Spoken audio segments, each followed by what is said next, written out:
రీత్యా ఈ దేశాలతో సంబంధాలు పెట్టుకోక తప్పదు భారతదేశానికి. అందువల్ల నరేంద్ర మోడీ ప్రైమ్ మినిస్టర్ ఉన్నా, ఎవరు ప్రైమ్ మినిస్టర్ ఉన్నా ఈ కంట్రీస్తో ఆ రిలేషన్స్ కంటిన్యూ అవుతాయి. ఓకే సార్, మరొక వైపు జగన్మోహన్ రెడ్డి గారు మరొకసారి ఫైర్ అవుతున్నారు, హెచ్చరిస్తున్నారు కూడా. ఈసారి హెచ్చరించేది ఏంటంటే నాయకుల కంటే అధికారులు ఎవరైతే ఉన్నారో వాళ్ళని, పోలీస్ ఆఫీసర్లను ముఖ్యంగా రిటైర్ అయినా సప్త సముద్రాల అవతల ఉన్నా పిలిపిస్తారట. ఒకసారి బయట విందాం సార్.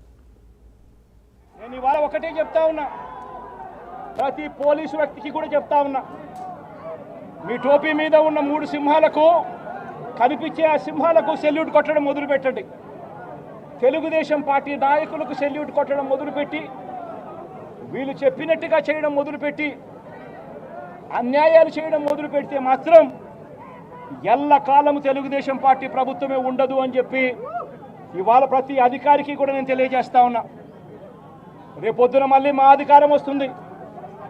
వచ్చినప్పుడు అన్యాయం చేసిన వీళ్ళందరినీ, వీళ్ళ అధికారులందరినీ, అన్యాయం చేసిన ఈ నాయకులందరినీ కూడా బట్టలు కూడా తీసి నిలబెడతామని చెప్పి కూడా ఈ సందర్భంగా తెలియజేస్తా ఉన్నాను. ఎవడిని వదిలిపెట్టేది ఉండదు. ఇదే వంశీని అరెస్ట్ చేసేటప్పుడు సిఐ అన్నాడట, నేను 1.5 సంవత్సరంలో రిటైర్ అయిపోతాను అని చెప్పి. రిటైర్ అయిపోయినా కూడా, సప్త సముద్రాల అవతల ఉన్నా కూడా మొత్తం అందరినీ కూడా పిలిపిస్తామని చెప్పి కూడా ఈ సందర్భంగా చెప్తా ఉన్నా. చట్టం ముందు నిలబడేట్టుగా చేస్తాం, బట్టలు ఊడదీస్తాం, న్యాయం జరిగేట్టుగా చేస్తాం అని ప్రతి ఒక్కరికి కూడా తెలియజేస్తా ఉన్నాం. ఈ మాదిరిగా అన్యాయం ఇది సార్, బట్టలు ఊడదీస్తారా? అది బట్టలు ఊడదీస్తున్నందుకు నెక్స్ట్ అది ఏంటి సార్? వంశీ గారు భార్య పక్కన ఉండగా సో అయినా ఈ బట్టలు ఊడదీస్తున్నారు. బట్టలన్నీ లేకపోతే టెక్స్టైల్ బిజినెస్ వస్తుంది. ఏంది లాంగ్వేజ్ అసలు? ఈ బట్టలు ఊడదీయడం ఎందుకు? సో కొట్టడానికి మీదికెళ్ళి కూడా కొట్టచ్చు, బట్టలు ఉన్నాం కూడా కొట్టచ్చు కదా. ఇదొక ఫ్రేజ్ అయిపోయింది, మనకు అలవాటు అయిపోయింది, బట్టలు ఊడదీసి కొడతాము అని.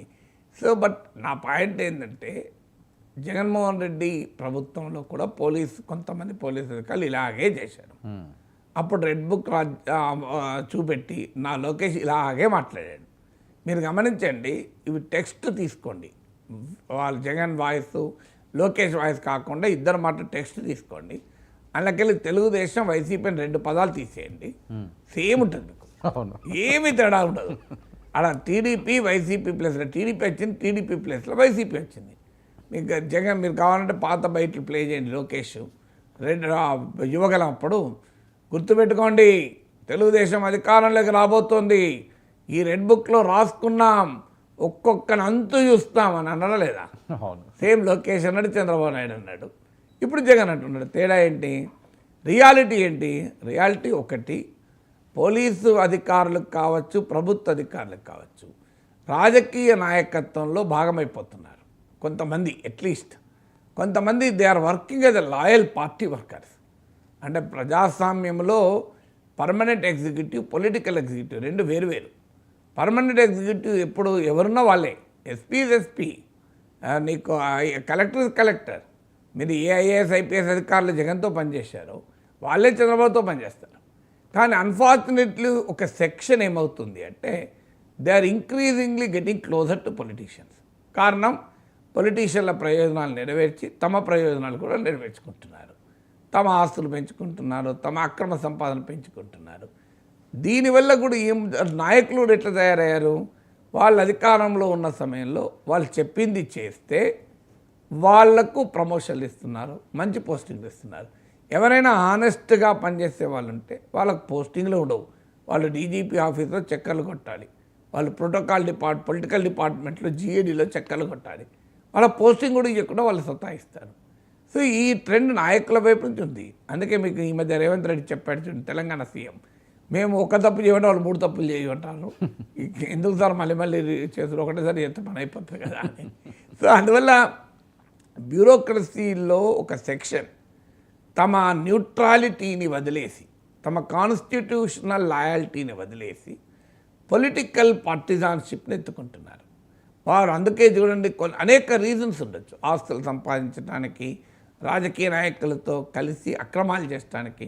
ఇది కేంద్ర హోంమంత్రిత్వ శాఖ కార్యదర్శి ఎన్ఎన్ వోరా నాయకత్వంలో సెంట్రల్ గవర్నమెంట్ నియమించిన కమిటీ చెప్పింది. Politician, business man, bureaucrat, criminal nexus ఉంది అని. అంటే politician, business man, bureaucrat, criminal nexus.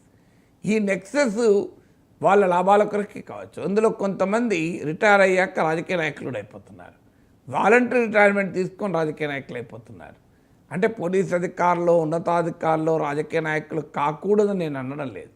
Of course వాళ్ళకు కూడా రాజకీయాల్లో చేరే హక్కు ఉంది. కానీ ఏం జరుగుతుంది, తాము రాజకీయాల్లో చేరాలని కోరుకుంటుంది కనుక వాళ్ళు పదవిలో ఉన్న సమయంలో తాము ఏ పార్టీలో చేరబోతున్నామో వారికి ఫేవర్ చేయడం మొదలు పెడతారు.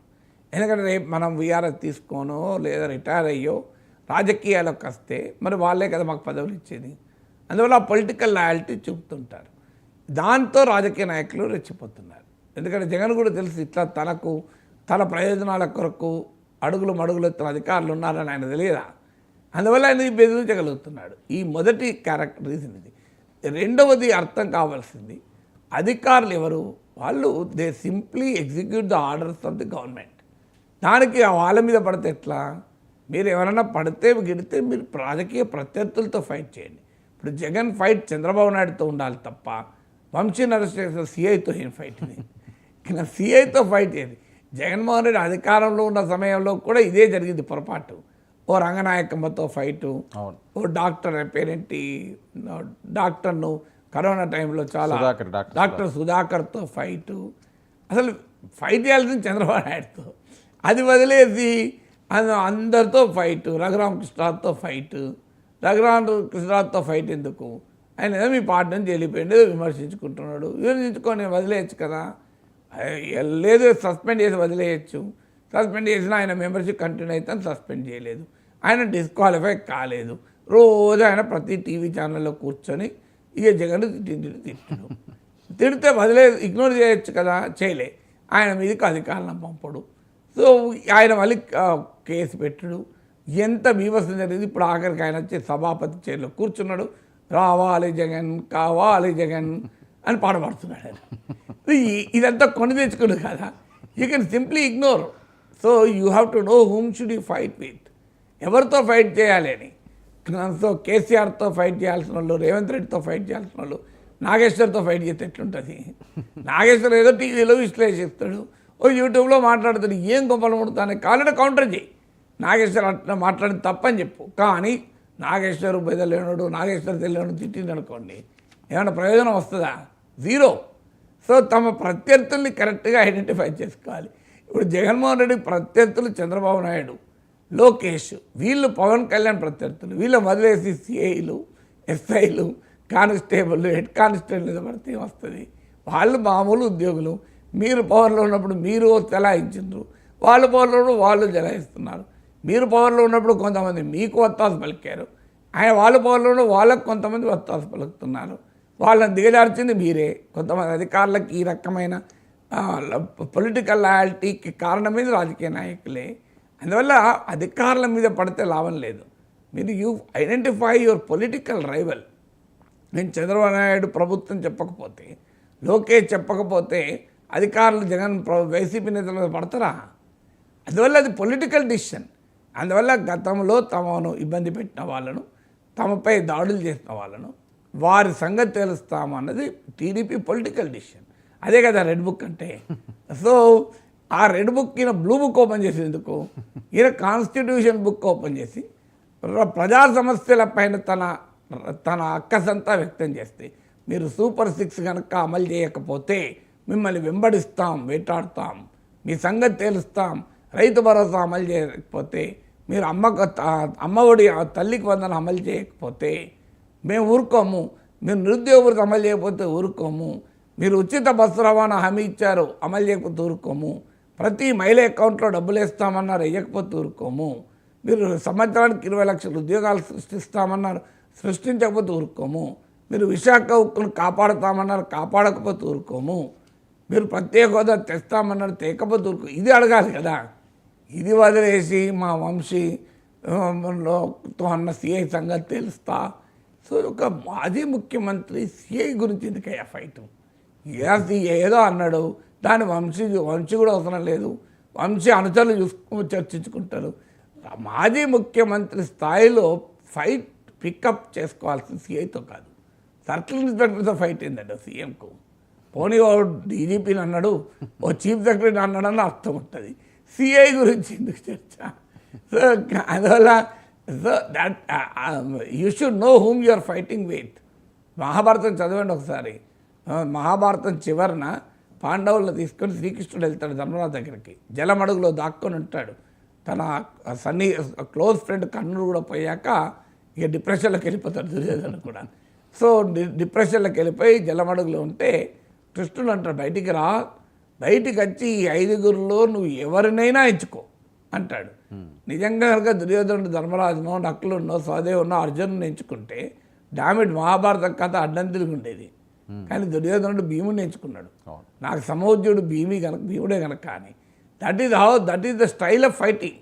అందుకే దుర్యోధనుడు మహాభారతంలో ఒక పెద్ద క్యారెక్టర్, గొప్ప క్యారెక్టర్ కాకపోయినా ఓ పెద్ద క్యారెక్టర్ కాగలిగాడు కదా. దుర్యోధనుడు లేని మహాభారతాన్ని మనం ఊహించలేం కదా. బికాజ్ ఈ he's picked up the fight. ఎవరితో ఫైట్ చేయాలి వాళ్ళతోనే ఫైట్ చేశాడు. మీకు అందుకే ఎప్పుడు కూడా సమఉజ్జీలతోనే పోరాడాలి. కర్ణుడు కొంతికిచ్చిన మాట మేరకు ధర్మజన్ భీమ నకుల సహదేవులు ఎదురైనా కూడా వాళ్ళని ఏమన్నాడు, ఏమో మీతో ఫైట్ చేయండి పోనరపో అంటాడు. సో అందువల్ల ఎవరితో ఫైట్ చేయాలో కూడా అంచనా ఉండాలి. అందువల్ల Jaganmohan Reddy versus circle inspector ఎట్లుంటుంది చెప్పండి, తమ్మునేలా చెప్పండి ఎంత ఘోరం ఉంటుందో. సో అందువల్ల జగన్ వర్సెస్ చంద్రబాబు ఫైట్ ఉండాలి. సో అందువల్ల పొలిటీషియన్స్ అధికారుల మీద పడుతూ ఉపయోగంగా ఉన్నది. అధికారుల మీద పడడం కన్నా they have a political fight. ప్రజల పక్షాన పోరాడండి. మీ నాయకుల కొరకు మీరు ఎంత ఆరాటపడ్డా ఆ ప్రజలు ఏమి యాక్సెప్ట్ చేయరు. ఎందుకంటే మీరు పవర్లో ఉన్నప్పుడు అలాగే చేశారు కదా. మీరు పవర్లో ఉన్నప్పుడు కొల్లు రవీంద్ర, దులిపాల నరేంద్ర, అచ్చెన్నాయుడు వాళ్ళ కేసులు నిజమా అబద్ధమా ఆ జోలికి వెళ్ళాడు. చివరికి చంద్రబాబు నాయుడు కూడా వదలే కదా. ఇప్పుడు కూడా అదే జరుగుతుంది. నందిగామ సురేష్, జోగి రమేష్, వల్లభనేని వంశీ, లాస్ట్గా జగన్మోహన్ రెడ్డి దగ్గర ఆగుతుంది.